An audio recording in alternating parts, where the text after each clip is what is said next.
Latino ideas. That's a Guthrie Trapp. I don't know if that he wrote it.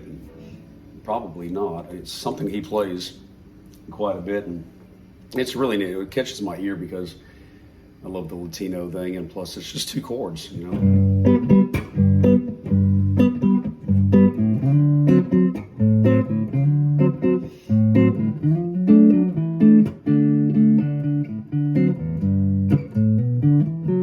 You start thinking about all the ideas that you can incorporate and to keep it within the realm of the flavor, but to keep it somewhat, what would the word be? Interesting, I guess. Not saying that what I played is that, but that's what I'm trying to go after. Thank you for the well wishes. Still obviously dealing with a little bit of residual leftovers, but this is also on the heels of a 4.5 hour performance last night. The fever broke yesterday morning time, about 5 o'clock in the morning time, and I actually went and played last night. First show at Gilbert's for the sunset show that we're blessed to do on Thursdays. Had quite a few folks that came out, but thought I would sit here today and play some more guitar because I sure didn't get enough of it last night for 4.5 hours, but just kind of a cool thing. Let's run it one last time. Thank you for hanging this long with me, and it goes a little something like this.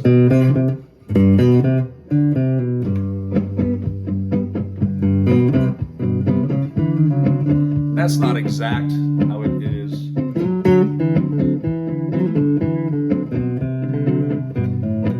Just trying to get a melody that I can repeat.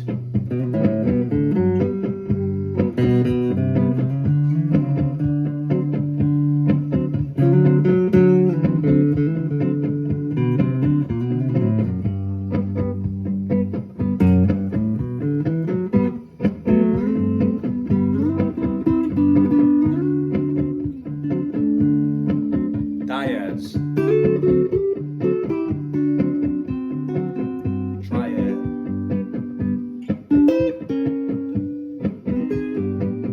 mistake,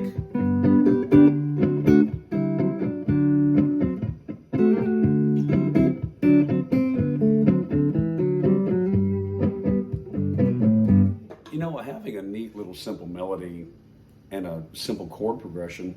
And nothing crazy with the chords. These are major chords, a 1 and a 5. Any key, you can do it. But you can work from a single note scenario to dyads, to triads, and whatever you want to call the technical stuff to create something just really pretty and simple, and for me, educational. Because also too, the tempo that you're playing at, obviously this is relaxed, has a nice flow. It's very Caribbean, very smooth. That's something you felt was very Jimmy Buffett and just very relaxing. So as a player, it gives you the sensation of having time to execute. A lot of times when you're doing that, chicken picking stuff, and it's quick. I mean, obviously there's not a lot of time, but sometimes as a player, you actually do feel rushed, even if you know the stuff fairly good. With this here, it's not that I know it very well. It's just it has a sensation of having more time. Number one, there is, but the mental execution before the physical execution, I'm not thinking of a melody other than when I play that. Everything else after that is just some kind of musical movement in between the 1 and the 5, and hopefully getting there in a nice musical phrasing that's pleasant and don't want to wear it out too much. So, once you find one of these things, one of these phrases, it's good to kind of hold on to that, but don't necessarily want to try to repeat that all the time, because it would surely get a little bit redundant, especially if you're going to play this for a long time. Once again, most of the times that I'm going to play something like this, 2 or 3 minutes is not really useful for me live. I'll need something more 4 or 5 minutes. And especially if I'm going to practice, I'm not going to practice anything for 2 minutes, and that makes no sense. I'll play it for 2 hours, but not 2 minutes. keep in mind the whole time while I'm doing that, the mistakes that are included. I simply don't care.